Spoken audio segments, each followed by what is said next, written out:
காரைக்குடி அருகே 1100 ஆண்டுகள் பழமை வாய்ந்த கொத்தரி ஸ்ரீ சோழை வளர்த்த அய்யனார் திருக்கோவில் புறவு எடுப்பு திருவிழா.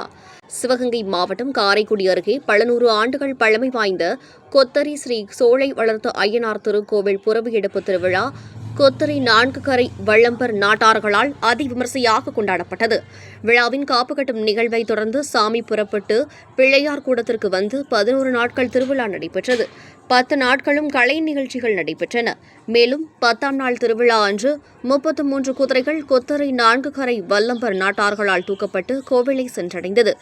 அதனைத் தொடர்ந்து 11ஆம் நாட்களும் சாமி ஊர்வலம் நிகழ்ச்சி கொத்தரி 4 கரை வள்ளப்பர் நாட்டார்களால் ஏற்பாடு செய்யப்பட்டிருந்தது. விழாவில் ஆயிரக்கணக்கான பக்தர்கள் கலந்து கொண்டு சாமி தரிசனம் செய்தனர்.